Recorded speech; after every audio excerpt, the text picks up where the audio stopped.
So a lot of people ask me, how is it that at Agora Prep we don't have any kind of schedules, we don't have any kind of seating that's typical, we don't have tests, we don't even have homework really, and how do we measure growth? How do the kids stay on track?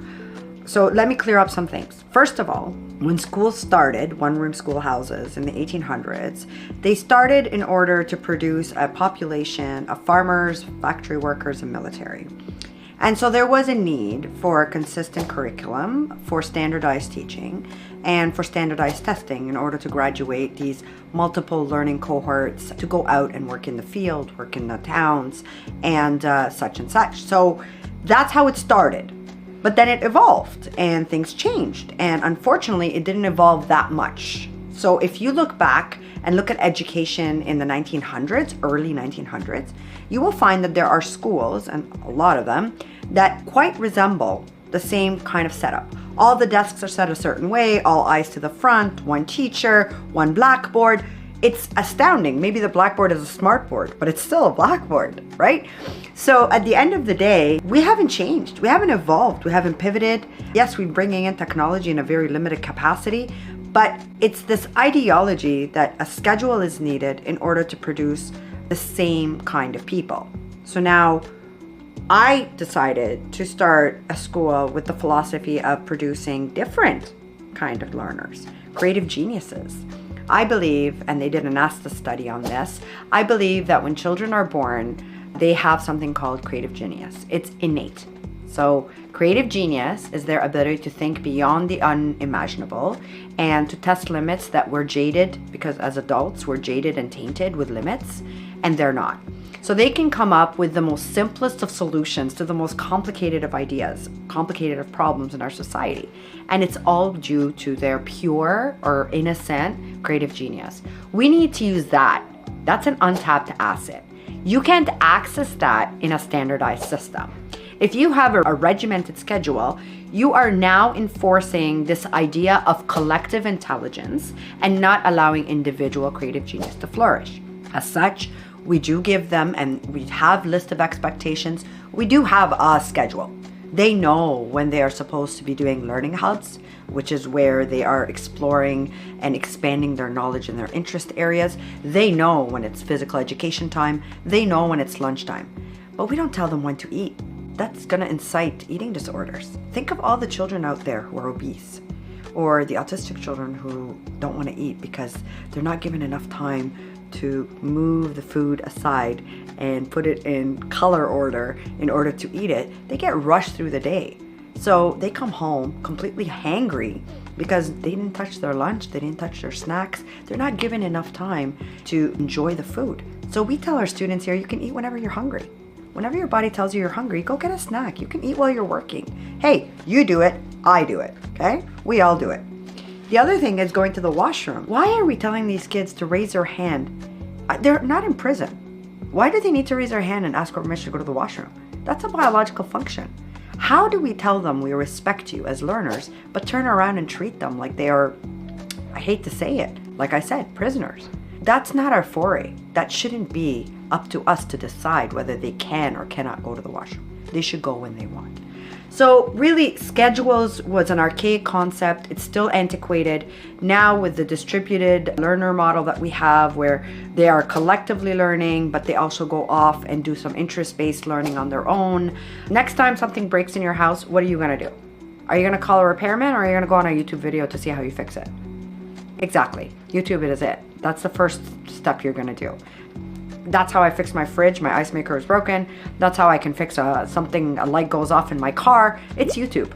YouTube is an example of how these 21st century learners are learning. It's not going to be through formal education. That's why at Agora we have coaches. They guide the pathways of learning. They don't stand in the front of the class and teach. They facilitate learning. They facilitate learning opportunities. And then they allow the kids to take off from there.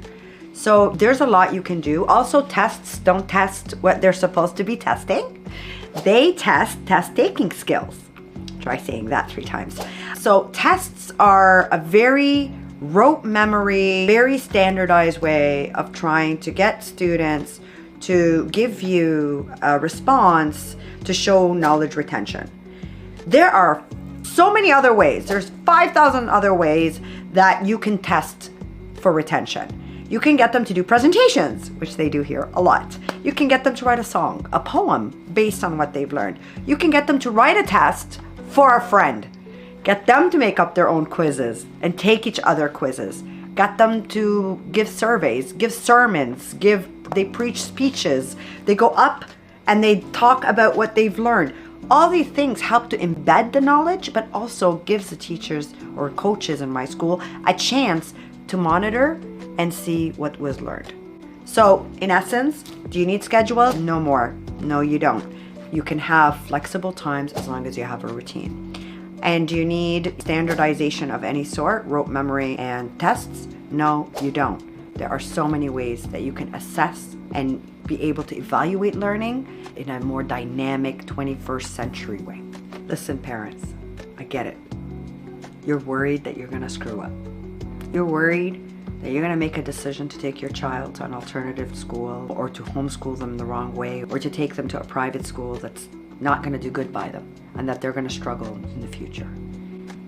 I just have to say, if you're afraid of making this move to a non-formal, sort of relaxed environment for learning, all you have to do is really look at all the amazing celebrities now and all the greatest thinkers that were unschooled, that weren't schooled in the formal way.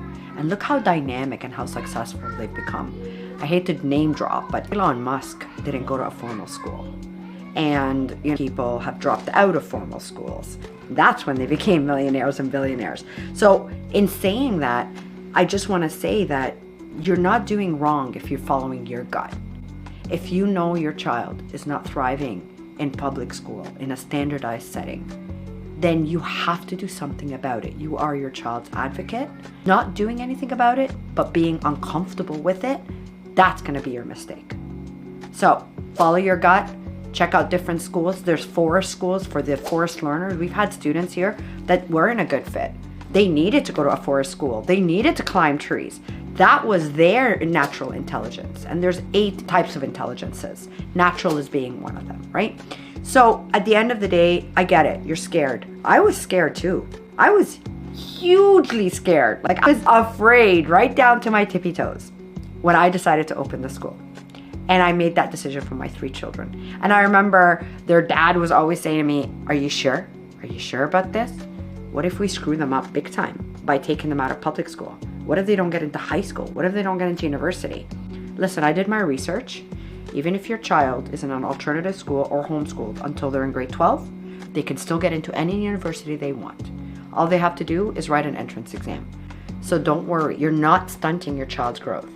But imagine the miracles and the incredible transformation your child can make in a setting where they can exceed the limits of their expectations.